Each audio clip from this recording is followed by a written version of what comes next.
The tractor lurched as if it had slammed into a buried rock, nearly tossing me over the steering wheel. I jammed the brakes, swearing under my breath as the herd scattered, hooves pounding the ground, dust swirling in the air. The youngest calf, barely 3 months old, stumbled clumsily, limping toward the fence. My stomach sank. I leapt off the tractor, boots hitting the dirt with a thud, and there it was, coiled like a venomous snake, a bright orange fiber optic cable weaving through the grass, tangled in the undercarriage. I crouched down, running my trembling hands along it. This wasn't some rusty fence wire or faded utility marker. It was high-grade, freshly buried in the soil I'd worked my entire life. I whipped around, scanning the pasture. No flags, no signs, just innocent cow trails and grass. I hadn't approved this. No one had asked. No one had warned me. I'd been on this land every week without fail, and now I tugged at the cable. It didn't give. They'd buried it deep, too deep for a casual job. This was deliberate, hidden. My pulse raced as I pulled out my phone, scrolling through emails, county notices, anything. Nothing. No permits, no surveys, no easement requests. My gut twisted. I bolted to the barn, yanked up the security footage from the past week, and there they were, 2 unmarked white trucks rolling in at dawn, men in reflective vests unloading spools of cable like it was routine. No knock, no permission, just trespassing, bold as daylight. And I knew who was behind it, the HOA. Before I could even process it, tires crunched on my gravel driveway. A sleek black SUV pulled up, windows tinted, polished to a shine. Out stepped Lisa, the HOA president, clipboard in hand, a fake smile plastered across her face. She strode forward like she was posing for a magazine cover, perfect posture, sunglasses perched just so, that infuriating tilt of her head that always set me on edge. "Well, I see you found the installation," she said, her voice dripping with cheer. I didn't respond. I just stared, dust still clinging to my shirt, hands trembling from what I'd uncovered. She didn't blink. "What installation?" I asked, my voice low and deliberate, like a lit fuse. She waved a hand toward the pasture like it was her personal playground. "The fiber optic line. It's part of a community upgrade we voted on last month." I stepped closer. "You voted? This is my land, Lisa." "I didn't vote on anything. No one even asked me." She clicked her tongue. "Technically, your property's the only viable route between the junction box and the subdivision. We assumed you'd be on board." "You assumed?" I growled. "You assumed you could dig up my field, hurt my livestock, and I'd just nod and thank you?" Her smile faltered for a split second, just enough to show she wasn't surprised. She was gauging me. "It's not like we built a house on it," she said with a shrug. I closed the gap, heat rising in my chest. "No, you did worse. You ran cable through my land like it's yours, and you did it in secret because you knew it was wrong." "You're overreacting," she said, stepping back. "This is for the community." I let out a bitter laugh. "Lisa, I am the community. I've been here since before your precious subdivision had curbs. If you think you're walking away from this without a fight, you're dead wrong." She turned to leave, and I let her go. I didn't need to stop her, not yet. The next time she showed up, it'd be in court. But she didn't just walk away. She glided like some self-crowned queen, that smug grin intact. I called after her, loud enough to freeze her in her tracks. "You've got some nerve, Lisa." She paused, not turning, just tilting her head like I was an annoyance she couldn't be bothered with. "You waltzed onto my land with that fake smile, lied to my face, and now you're acting like this is done?" She turned slowly. "It is done. The line's in, the neighborhood's happy, and frankly, your little dirt patch was the only thing in the way of progress." I stepped forward, voice dropping to a snarl. "You buried your trash in my pasture, wrecked my tractor, spooked my herd, and you think this is about progress?" She didn't flinch. "You weren't using it. It's open land. We figured it wouldn't matter." "Wouldn't matter?"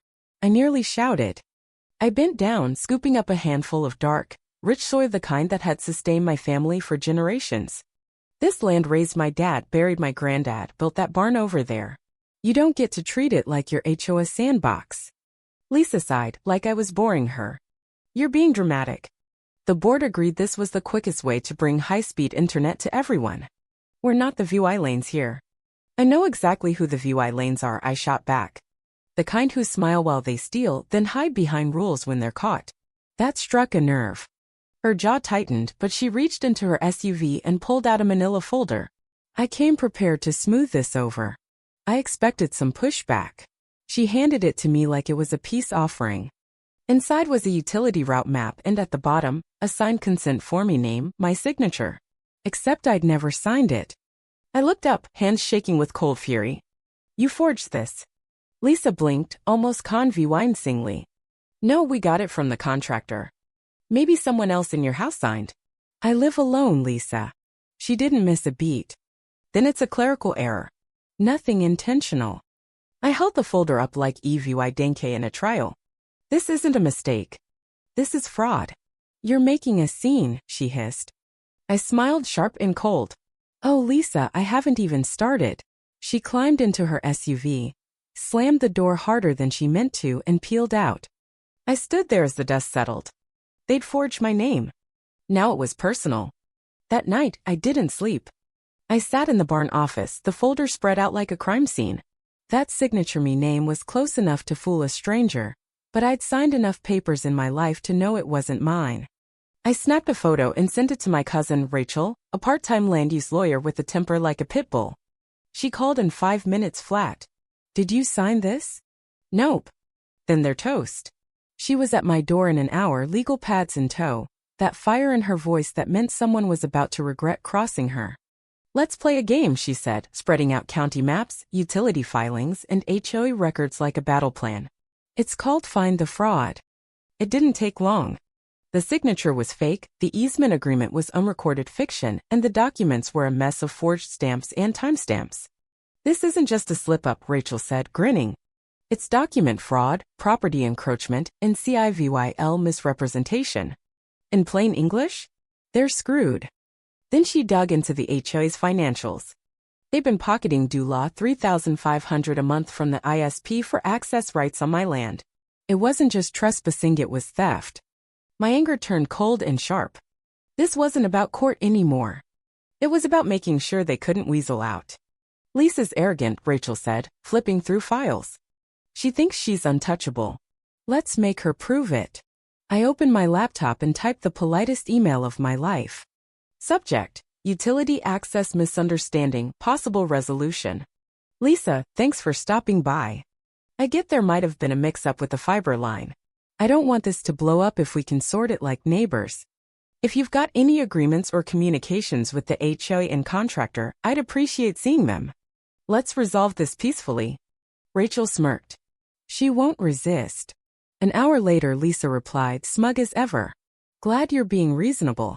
Attached are the communications between the HOA and ISP. Everything's above board.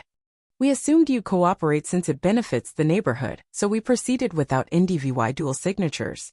I stared at the screen. Proceeded without NDVY dual signatures. Gotcha. And the kicker?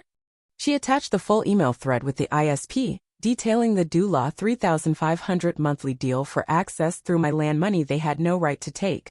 She's dumber than I thought, Rachel said. She just handed us a confession. She thinks I'm some hick with a tractor, I replied. Time to go public.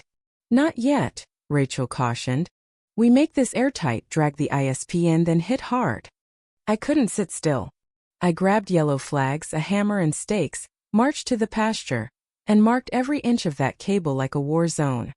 Then I planted signs. Private property, unauthorized utility use will be prosecuted. Each had a QR code linking to a private webpage with photos, maps, and Lisa's email. I didn't publish it yet, but I was ready. Lisa thought she'd claimed my land. She didn't know she just started her own collapse. What do you think Lisa will do next? Fight harder or crumble? Drop your predictions below. This is just the beginning.